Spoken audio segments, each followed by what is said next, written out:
Hola, bienvenidos al Yache Jugar Mi Podcast. Yo soy Paola Moreno Román y este es el segundo episodio del 2023. En este episodio les voy a contar un poquito más de mí, de mi trayectoria profesional y cómo fue que llegué a estudiar un doctorado en la Universidad de Stanford en Estados Unidos.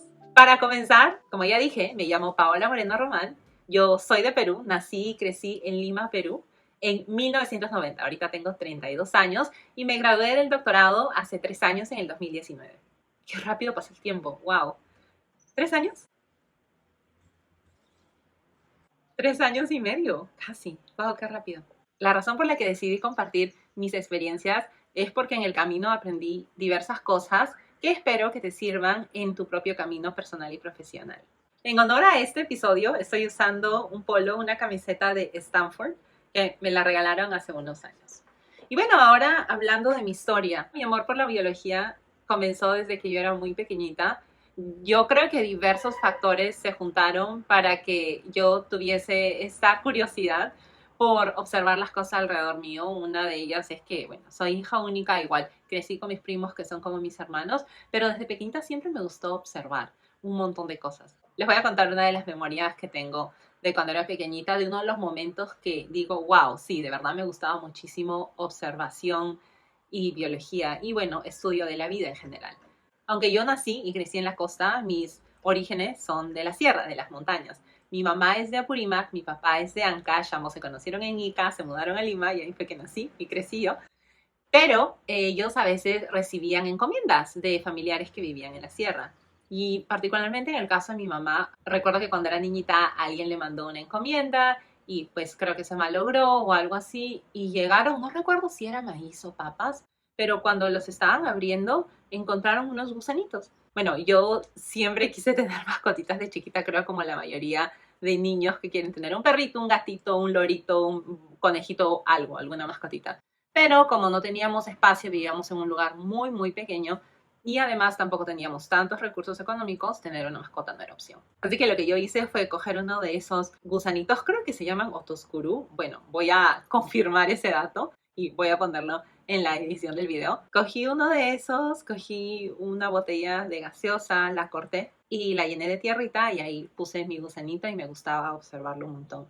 También a veces cuando iba al parque veía unos caracolitos y bueno, creo que cogí un par, etcétera, y esas eran mis mascotitas. Y yo me pasaba horas mirando, viendo cómo comían, a veces aparecía una hormiguita, todo ese tipo de interacciones entre la vida. Cuando ya fui creciendo, otro momento que capturó muchísimo mi atención relacionado a biología fue conocer la historia de Jane Goddard, la increíble mujer que estudia primates desde hace muchísimos, muchísimos años, y aprender de su historia me parecía increíble. Y a mí el tema de conservación me parecía y me parece aún un tema muy, muy importante. Entonces, creciendo, bueno, me interesaba todo eso de lo que era observación y yo tenía la idea, le dije, bueno, de repente estudio ecología, me puedo ir al Amazonas, a la selva peruana, estudiar a los animales que viven ahí, dedicarme a mastozoología o algo así. Así que eso fue como mis primeros intereses en biología, pero eran intereses así como muy grandes. A mí también me interesaba mucho arqueología, me interesaba en particular lo que es egiptología. Mis amigos, mis amigas, las personas que me conocen saben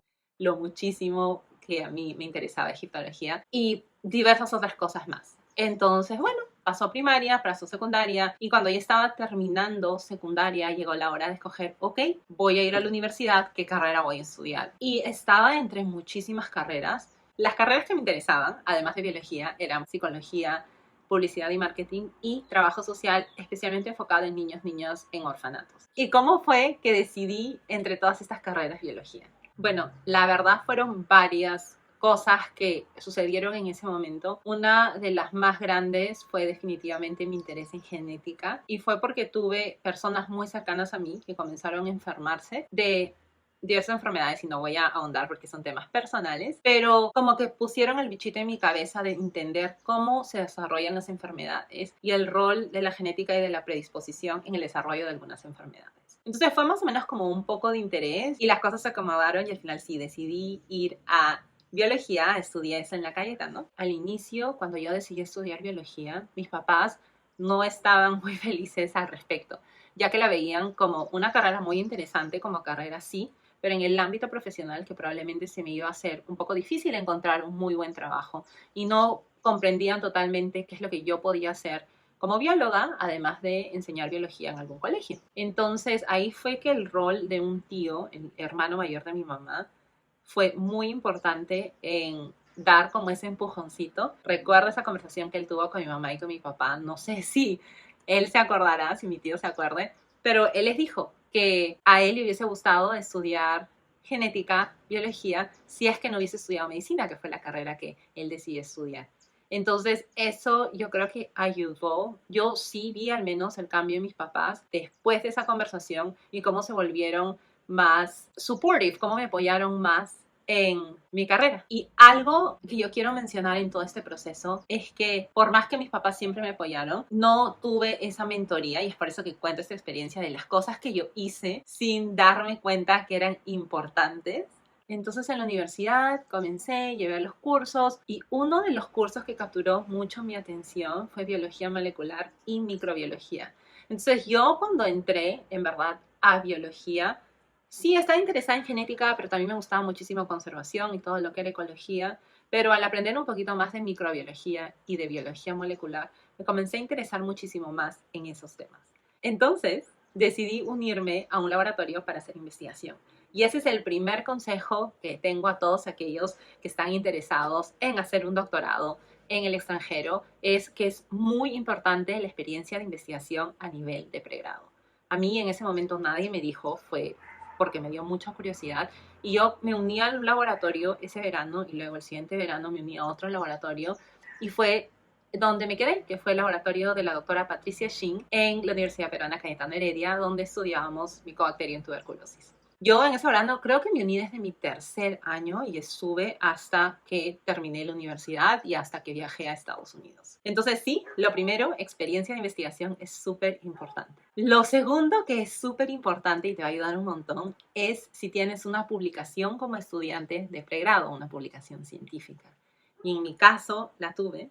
También sucedió, las cosas se dieron de una manera muy, muy interesante y bonita. Yo cuando estaba, creo que era también más o menos mi tercer año en la universidad en pregrado, escuché de un programa que se llama REPU, Research Experience for Peruvian Undergrads, que te facilita a alumnos, alumnas peruanos de pregrado en hacer pasantías de investigación en el extranjero. Yo estaba muy interesada en postular, pero todavía estaba en tercer año. Este programa es un poquito más para los que están en cuarto, quinto año. Obviamente si estás en segundo y en tercer año puedes postular, pero no tenía la experiencia necesaria para poder hacer un muy buen trabajo en el extranjero. No recuerdo si postulé o no, creo que sí postulé ese año. Como dije, no tenía la experiencia suficiente, entonces no me seleccionaron. Creo que sí postulé, o no recuerdo si sí postulé o no. Pero lo que sí recuerdo es que yo me dije, voy a postular el próximo año, cuando esté en mi cuarto año, para hacer la pasantía de investigación. Y lo que pasó fue que tuve unos cosas familiares que pasaron y unas cosas personales y tenía la cabeza en otro lado y me olvidé. Yo recuerdo que dije, oh, wow, se me pasó. O sea, me olvidé totalmente de la existencia de este programa. Una de mis mejores amigas llegó a viajar ese año con ese programa y cuando me estaba contando yo dije, ah, sí, de verdad, había escuchado de este programa y bueno, había olvidado totalmente. Entonces dije, bueno, voy a postular el otro año y ahora que me voy a quedar en Perú, pues voy a continuar haciendo investigación en ese laboratorio, el laboratorio de la doctora Patricia Shin. Y fue ese verano, el trabajo de investigación que hice ese verano en Perú, en Lima, el que culminó en una publicación. Y con esta historia quiero comentar que si es que ustedes han postulado a algo o tienen en la mira un objetivo y aún no se da por cualquier razón, como simplemente te olvidaste o tal vez postulaste y no te aceptaron, entonces, bueno, busca qué cosas puedes hacer en ese tiempo y hasta te puedes sorprender. A mí en ese momento nadie me había dicho lo importante que eran las publicaciones científicas y cómo incrementan tus chances que te acepten en un programa de doctorado. Simplemente en mi caso las cosas se dieron, pero al pasar de los años sí me di cuenta de lo importante que había sido. Entonces, bueno, eso se dio en mi cuarto año y en Perú, si no están familiarizados con el sistema educativo, pregrado dura 5 años.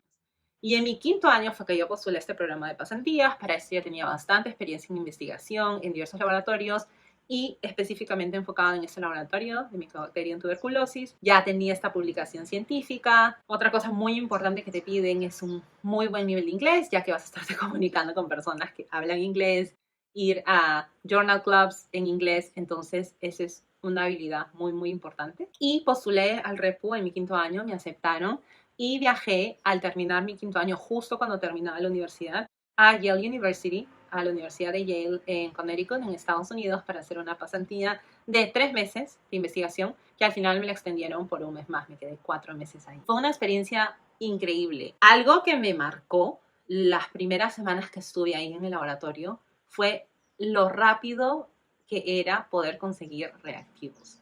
Y estoy hablando de hace muchísimos años. Yo, como dije, nací en 1990, terminé la universidad en el 2011, entonces estoy hablando ahorita del 2012. En verano, en enero, febrero, marzo del 2012, me fui a Yale University a hacer esta pasantía. No sé exactamente cuál sea la situación de la investigación en Perú con respecto a los tiempos que demoren obtener un reactivo, pero al menos en mis épocas, en el 2012, era muy, muy lento. Para pedir un primer, para hacer un PCR, te demorabas meses esperando en que llegue el primer. Lo más fácil era si alguien venía de Estados Unidos y te lo podía traer y te ahorrabas meses esperando. Entonces, cuando tú tenías que planear, y esa es otra cosa muy, muy buena que aprendí en ese tiempo, a planear en detalle mis experimentos. O sea, uno siempre aprende de todo lo que te sucede. Pero cuando yo estuve en Yale University, yo recuerdo el momento exacto, y lo he mencionado en otras entrevistas que he tenido, que yo estaba así en mi mesa, me dieron una mesa en el laboratorio donde estaba, y pedí primers la noche anterior. Al día siguiente llegué, dejé mi mochila y el estudiante de doctorado me dice, oye Paola, llegó un paquete para ti. ¿Paquete para mí? ¿De qué? Y en la mesa dejo mi mochila y veo, y estaba una bolsita con primers. Y yo me quedé, pero yo los pedí la noche anterior, o sea, debe haber algún error.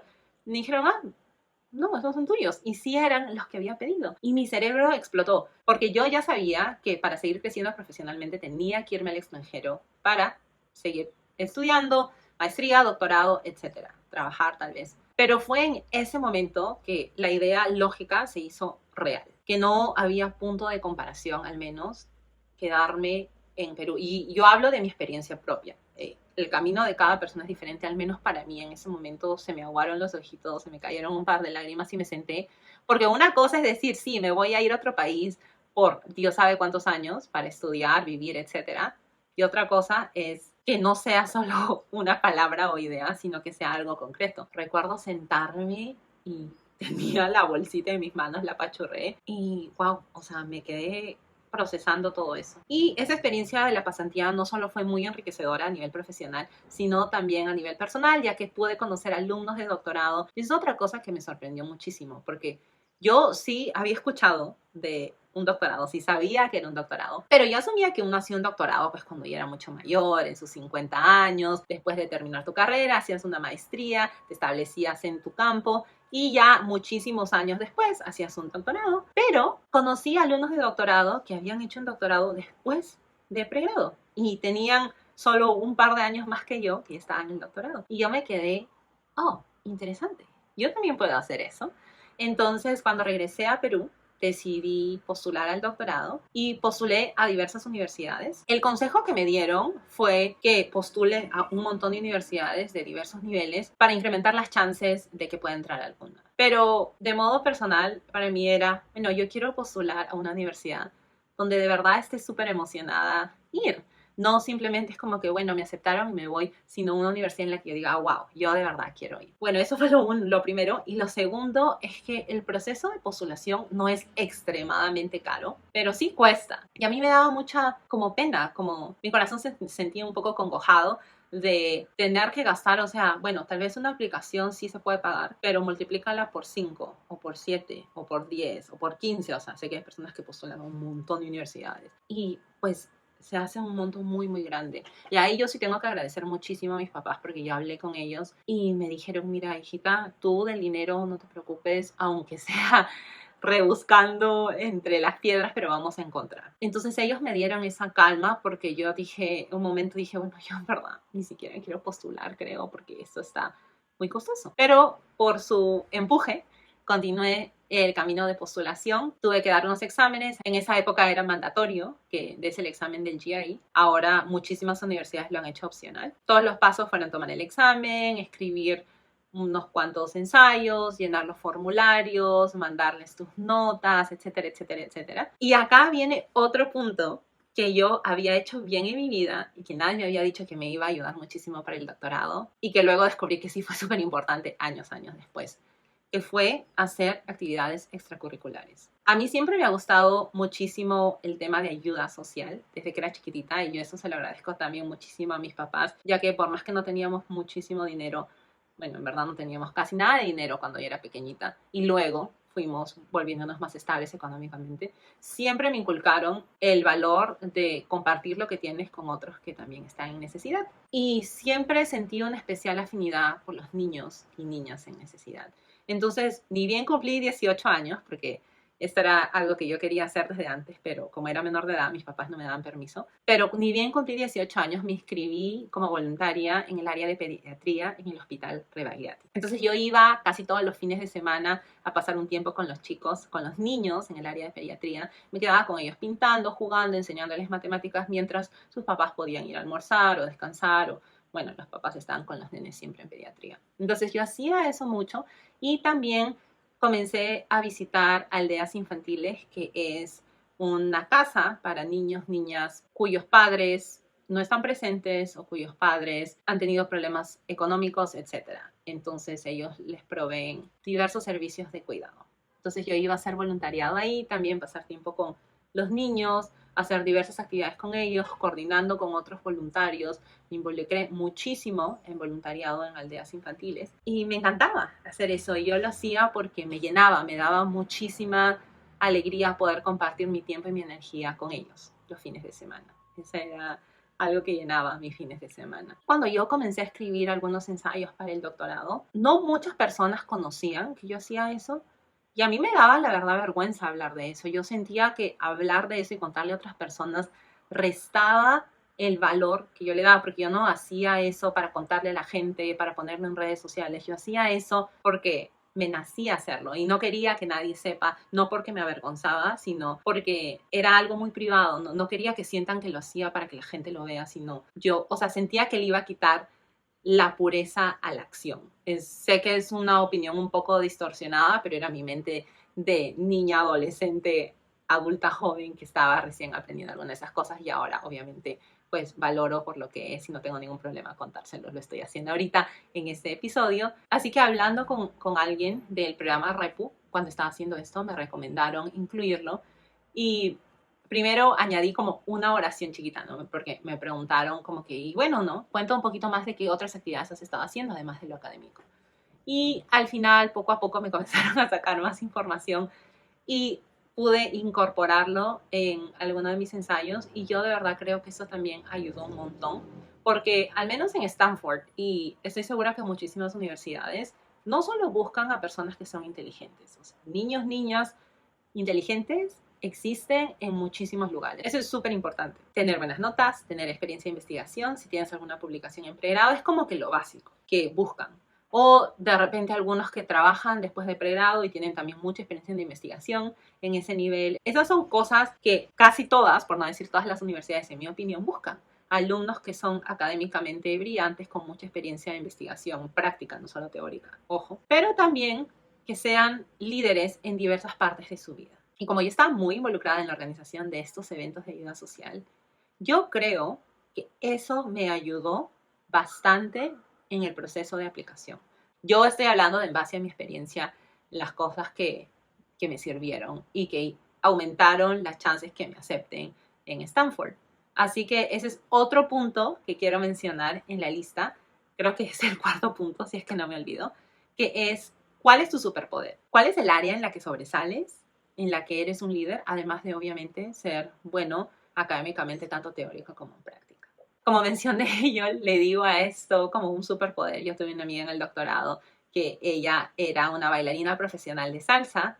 Tuve otra amiga que estuvo muy involucrada en organizaciones estudiantiles en pregrado. En resumen, ¿cómo puedes demostrarles que eres un líder no solo académicamente? Eso es algo para tener en cuenta. Y bueno, terminé el doctorado en el 2019, como mencioné. Me quedé un año más como postdoc en el laboratorio en el que estaba. Y no fue un postdoctorado, o sea, fue un postdoctorado real, pero en verdad no era que yo tenía intención aún de continuar en academia, sino era porque quería terminar un proyecto que se va a publicar pronto, ojalá en las siguientes semanas, ya fue aceptado. Y después, en el 2020, me uní a la compañía en la que aún trabajo, Foldscope, que está en el área de divulgación de ciencia. Tiene un microscopio de papel que se llama Foldscope también, y yo trabajo en el área de alianzas estratégicas y apoyo en diversas otras tareas necesarias también. Y me encanta esta compañía porque puedo conectar con las personas. Y eso es todo por el episodio de hoy. Espero que estos consejos que he mencionado en base a mi experiencia les hayan servido un poco.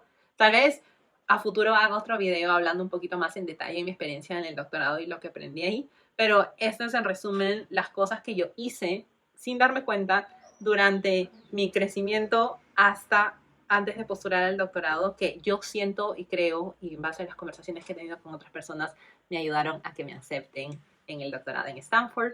Y fue una experiencia muy muy bonita, con muchos altos y bajas, pero de eso hablaré en otro episodio. Muchísimas gracias por tu tiempo y hasta el otro episodio. ¡Chao!